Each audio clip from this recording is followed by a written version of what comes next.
Selamat datang! Kali ini kita bakal coba bedah sesuatu yang deket banget sama kita. Interaksi kita dengan dunia digital. Tapi kita akan lihat ini lewat satu cerita yang, wah, kuat banget. Ini cerita tentang ego, tentang patah hati, dan gimana ternyata teknologi itu bisa jadi semacam akselerator buat ujian-ujian terberat dalam hidup kita. Oke, sebelum kita lanjut lebih jauh, saya mau ajak Anda mikir sejenak. Coba deh jawab pertanyaan ini dalam hati. Gimana Anda mendefinisikan kekuatan? Apa sih artinya kuat buat Anda?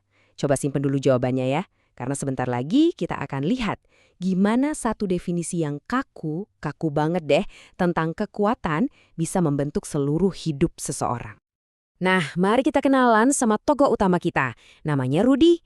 Selama 53 tahun hidupnya, dia pegang teguh satu konsep yang kaku banget soal apa artinya jadi pria sejati.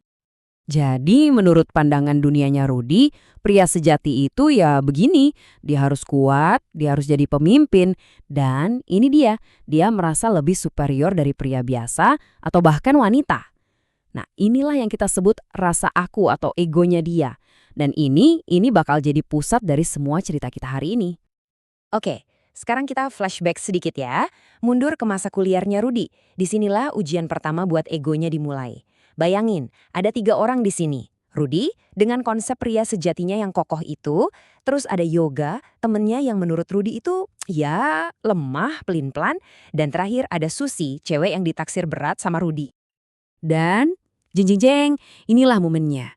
Pukulan yang telak banget buat pandangan dunianya Rudy. Kenapa? Karena Susi, cewek yang dia kagumi itu, ternyata nolak dia.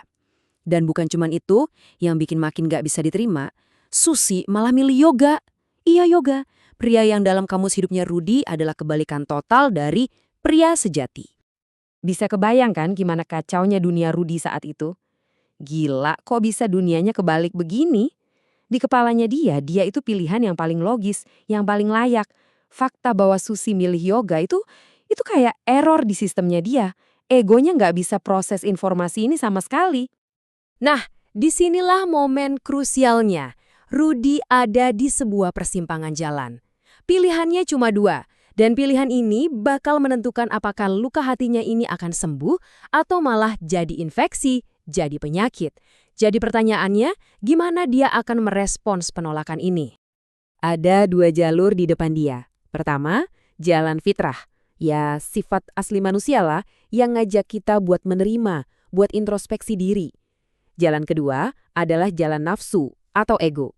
Jalan ini ngajak kita buat nyalahin orang lain, buat dendam, buat benci. Dan sayangnya, kita tahu Rudy milih jalan yang mana. Dia milih jalan kedua. Penting banget buat kita pahami. Ini bukan cuma keputusan sesaat. Ini tuh kayak awal dari sebuah reaksi berantai, kayak domino. Penolakan itu men-trigger nafsunya. Terus, nafsunya mulai cari kambing hitam.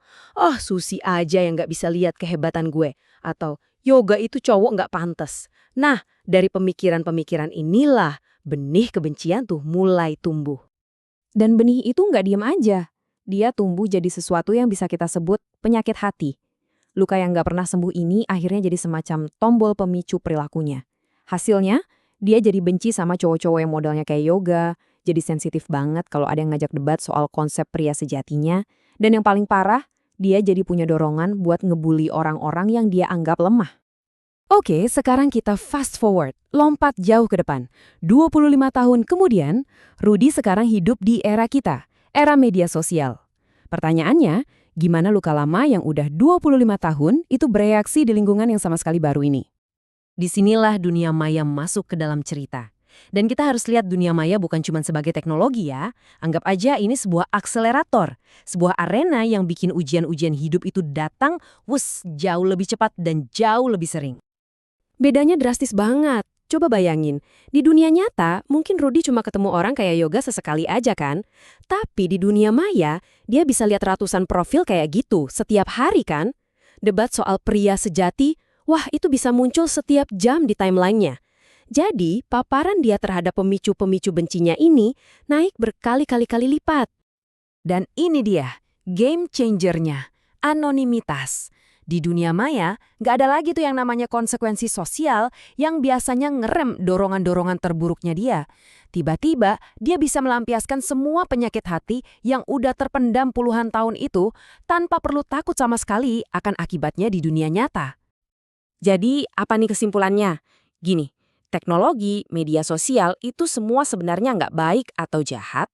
Dia itu netral, anggap aja kayak pedang bermata dua. Dia cuma alat yang bakal memperkuat apapun yang udah ada di dalam diri kita. Dan inilah inti dari pembahasan kita.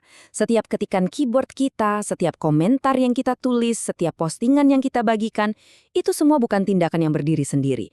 Itu adalah cerminan langsung dari kondisi hati kita. Apakah hati kita lagi dikendalikan oleh fitrah, si sifat asli yang baik, atau lagi dikendalikan oleh nafsu, si ego? Kisah Rudi ini pada akhirnya adalah cermin buat kita semua. Setiap hari, setiap kali kita buka media sosial, kita itu sebenarnya dihadapkan pada pilihan yang sama persis kayak yang Rudi hadapi 25 tahun lalu. Jadi pertanyaan terakhir dari saya buat Anda, hari ini pas Anda online nanti, siapa yang bakal pegang kendali? Nafsu Anda atau fitrah Anda? Pilihan ada di tangan kita masing-masing.